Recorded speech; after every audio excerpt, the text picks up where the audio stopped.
پہلے تو میں نے مسلمانوں کے اخلاق سنے تھے، اب تو میں نے دیکھ بھی لیے. پر یہ بتا جب 12,000 آیا تھا جان کیوں نہیں چھڑائی؟ تو حضرت چارہ کاٹتے کاٹتے رو پڑے. فرمانے لگے تو نہیں نہ جانتا یہ بیٹیاں سانجی ہوتی ہیں، پتہ نہیں نا.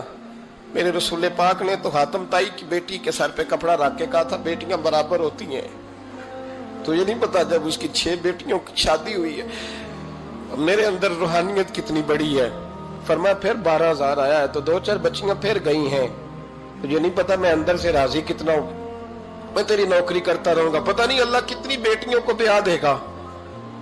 اتنا رویا وہ عیسائی کے پیروں میں بیٹھ گیا، کہنے لگا بابا میں نے تیری مخالفت کی ہے پر تیرے قریب آ کے پتہ چلا ہے کہ تو بہت اونچے اخلاق کا مالک ہے، اور اگر تیرا یہ مقام ہے تو تجھے اخلاق سکھانے والے محمد عربی کی شان کتنی ہوگی. ظالم کی بولیے جاتے نہیں لوگ جھوٹے گواہ بن کے.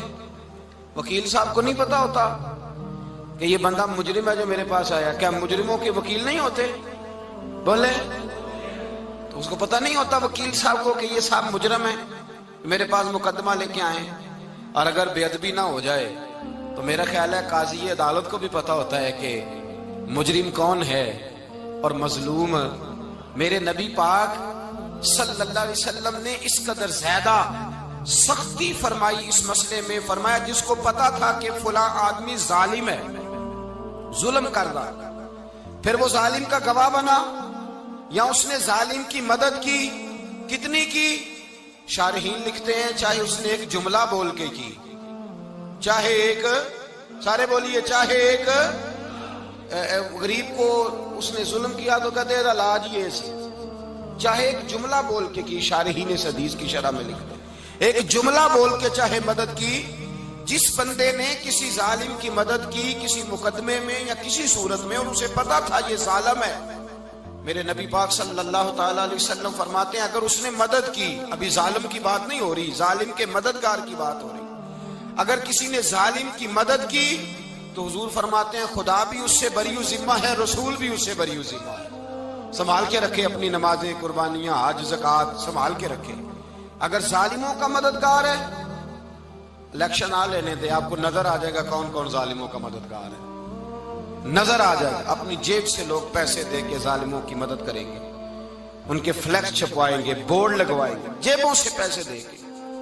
ہم نے خود آگ لگائی ہے چمن میں اپنے، بے سبب گردشی ایام کو الزام نہ دو، ہم نے خود نور کا ظلمت سے کیا ہے سودا، کر کے توہین سحر شام کو الزام نہ دو. ظالموں کے مددگار میدان میں آ گئے، یہ چھوٹا لفظ نہیں. میرے حبیب پاک صلی اللہ علیہ وسلم نے فرمایا جو ظالم کا مددگار ہے سن لے جو سجن کے ساتھ کچہری جاتا ہے، وہ یاد رکھے جو دوست کا گواہ بنتا ہے، وہ یاد رکھے جو کہتا ہے میں مانگی گیا تھا، مجھے بلایا گیا تھا قبضہ چھڑانے کے لیے کسی غریب بیوہ کی جائیداد پہ، وہ سن لے تو مدد کر کے نہیں آیا، تو خدا کے ذمے سے نکل گیا ہے. رسول پاک نے فرمایا تیرا میرا تعلق ختم ہو گیا، تو ظالم کا مددگار ہو گیا. پھر تو کہتا میں بے چین ہوں، میں بے قرار ہوں، میں آزمائش کا شکار ہوں. پلٹ کے دیکھ تو صحیح تیرا گناہ کتنا بڑا ہے. میرے نبی پاک صلی اللہ علیہ وسلم کا ایک اور فرمان سن لیں، ابن ماجہ ابو داؤد میں موجود ہے. اس حدیث کو آپ نے یاد کر لینا ہے. کر لیں گے انشاءاللہ؟ سارے کہیے انشاءاللہ کر لیں گے یاد. حضور صلی اللہ علیہ وسلم نے فرمایا اگر تو ظالم کی مدد کرے گا نا، یہ لفظ دل کی تختی پہ لکھ لینا، یہ مکافات عمل ہے، مکافات عمل دنیا، ادھر کرو گے تو ادھر بھرو گے. فرمایا اگر تو کسی ظالم کی مدد کرے گا، سن لے حضور کا فرمان ہے، اگر تو ابن ماجہ ابو داؤد سیاہ میں موجود ہے، فرمایا اگر تو کسی ظالم کی مدد کرے گا تو رب تعالیٰ مرنے سے پہلے تیرے اوپر بھی ظالم کو مسلط کر دے گا. تیرے اوپر بھی ایک دفعہ ظلم ضرور ہوگا اگر تو ظالم کی، وہ کسی صورت میں بھی ہو سکتا ہے، کسی صورت میں بھی تیرا بیٹا ہی اٹھ کے ظلم کر دے گا، تو الجھ جائے گا، کسی نہ کسی جگہ تیرے لیے تباہی کا سامان ہوگا، تیرے اوپر ظلم ہوگا، اس لیے کہ تو ظالموں کا مددگار ہے. چاہیے یہ تھا کہ تو مظلوم کی مدد کرتا، انسانی ایمانی یقین کا فریضہ سر انجام دیتا، تو ظالموں کا مددگار ہو گیا. ٹٹول کے دیکھ لیں، رزلٹ نکال کے دیکھ لیں، ہمارے زمانے میں ظالموں کے مددگار زیادہ ہیں. اتنی لمبی زبانیں نکال کے ظالموں کی مدد کرتے ہیں. بڑے بڑے کالم نویس اللہ نے انہیں قدرت دی لکھنے کی، تو اپنا قلم ظالموں کی مدد میں خرچ کرتے ہیں۔ وہ لوگ جن کو اللہ تبارک و تعالیٰ نے قدرت دی، ہمت دی، طاقت دی، کچھ لوگ ان کے حلقہ احباب میں، وہ اپنے لوگوں کو استعمال کر کے ظالموں کی مدد کرتے ہیں، ظالموں کی مدد کرتے ہیں۔ میرے نبی کریم سید عالم نور مجسم صلی اللہ علیہ وسلم نے فرمایا، اگر تو نے ظالم کی مدد کی تو جب تک تو توبہ نہیں کرے گا رب تجھ سے ناراض ہی رہے گا۔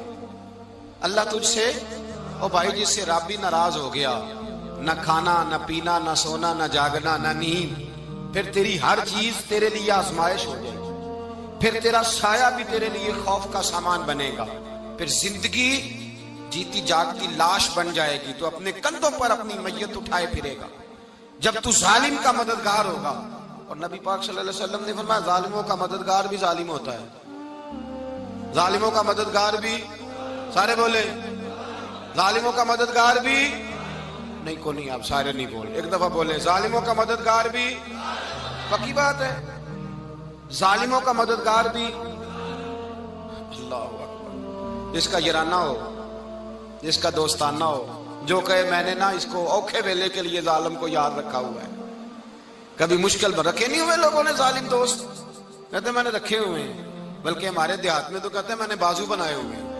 کس کو بازو بنا لیا؟ ظالم بھی کبھی بازو ہوتا ہے، جو ظلم کی تلوار لیے میدان میں کھڑا ہے۔ قارون، حامان، فرعون، نمرود کا حال نہیں لوگوں نے دیکھا؟ اپنے زمانے میں آپ نے کتنے لوگ نہیں دیکھے جن کے سائے سے، آواز سے لوگ کانپتے تھے؟ پھر پولیس کی گاڑیوں میں وہ اس طرح مردہ پڑے کہ دنیا نے تماشا دیکھا ان کا۔ یہ رنگ ہم نے دیکھے نہیں اپنے آنکھوں سے۔ فرمایا ظالم کا مددگار بھی، جو کار میں بٹھا کے لے کے گیا وہ بھی ظالم، جس نے چائے پلائی وہ بھی، جس شخص نے کھانا کھلایا وہ بھی، جو کچہری تک ساتھ گیا وہ بھی، جس نے فلیکس کے نیچے، بڑے شرابی کے نیچے چھوٹی اپنی فوٹو لگائی وہ بھی، جو ووٹ کی پرچی ڈالنے گیا وہ بھی۔ کہہ دینا باہر نکل کے کہ حضرت صاحب نے سیاسی تقریر کی ہے، کہہ دینا، پر بات تو سچی ہے نا۔ خو کرے ہم تو سے تھوڑا سا گلا بھی سن لے، خو کرے ہم تو سے تھوڑا سا بھی گلا۔ امام مالک کے پاس ایک بندہ آیا، اس نے کہا حضور میں درزی ہوں، ایک ظالم بادشاہ مجھ سے کپڑے سلواتا ہے، میں تو ظالموں کا مددگار نہیں نا۔ ایک ظالم بادشاہ مجھ سے، حضور میں تو مددگار نہیں نا ظالموں کا۔ جو فرمایا ظالموں کا مددگار بھی ظالم ہوتا ہے، تو کپڑے لے کے آتا ہے میں سی کے دے دیتا ہوں، ذمہ داری نہیں۔ یہ ایک آدمی دکاندار ہے، اس سے کوئی بندہ چیز خریدنے آئے گا تو تھوڑی کہے گا میں نے نہیں دینی، تو دے گا۔ کوئی بندہ اگر کسی شخص سے کوئی کام کہتا ہے جو اس کی فیلڈ ہے، اس کا شعبہ ہے، اس کا معاش کا وہ سلسلہ ہے، کہتے ہیں یا رسول اللہ صلی اللہ علیہ وسلم ظالموں کا مددگار بھی ظالم، حضور نے فرما دیا۔ تو امام مالک سے بندے نے مسئلہ پوچھا، دل کی تختی پہ لکھنے والی باتیں ہیں، کہا حضور میں درزی ہوں، ظالم کپڑے سلواتے ہیں، میں تو مددگار نہیں نا۔ امام صاحب کہنے لگے نہیں، مددگار تو وہ ہوگا جو تجھے سوئی دھاگا فراہم کرے گا، تو تو پورے کپڑے سی کے دیتا ہے، تو خود بہت بڑا ظالم ہے، تو پورے سوٹ سی کے دیتا ہے، تو بہت بڑا ظالم خود ہے۔ مددگار تو وہ ہوگا جو تجھے دھاگا دے گا، جو تجھے بٹن دے گا، جو تجھے نلکی دے گا۔ جو ظالم سے اتنی نفرت ظلم کر کے بندہ ہے، یہاں تو ہمارے زمانے میں ہیرو بن جاتے ہیں لوگ، ظالم ہیرو ہے، لوگ اس سے ڈرتے پھرتے ہیں، گھومتے پھرتے ہیں، اور بہت سارے کم مزاج لوگ اس کے پیچھے ہاتھ باندھ کے پھرتے ہیں۔ ظالموں کی مدد کرنا، ظالموں کے ساتھ رہنا، یہ ظلم ہے، ظلم، یہ زیادتی ہے۔ میرے نبی پاک صلی اللہ تعالی علیہ وآلہ وسلم نے ارشاد فرمایا، یاد رکھو رب فرماتا ہے میں مظلوم کی مدد ضرور کروں گا، چاہے جلدی کروں چاہے دیر سے کروں، میں مظلوم کی مدد۔ اور حضور صلی اللہ علیہ وسلم نے فرمایا ہے، حضرت معاذ بن جبل کہتے ہیں حضور نے مجھے یمن کا گورنر بنایا، جب میں جانے لگا نا تو حضور نے بڑی نصیحتیں کی، بخاری میں موجود ہے، فرماتے ہیں جب میں پلٹنے لگا تو میرے رسول نے فرمایا معاذ ایک منٹ ٹھہر جا، ایک بات میری یاد رکھنا، اس کو نہ بھولنا۔ کہا حضور کیا؟ فرمایا دیکھنا کسی پہ ظلم نہ کر بیٹھنا، کہیں تجھ سے زیادتی نہ ہو جائے۔ محبوبہ پھر حضور نے فرمایا سن میرے معاذ، میں تجھے گورنر بنا رہا ہوں، زیادتی نہ کر بیٹھنا۔ یا رسول اللہ صلی اللہ علیہ وسلم کیا ہوتا ہے؟ تو میرے کریم نے فرمایا جب مظلوم دعا کے لیے ہاتھ اٹھاتا ہے تو عرش کا مالک کہتا ہے فرشتوں پیچھے ہٹ جاؤ، عرش کا مالک کہتا ہے فرشتوں پیچھے ہٹ جاؤ۔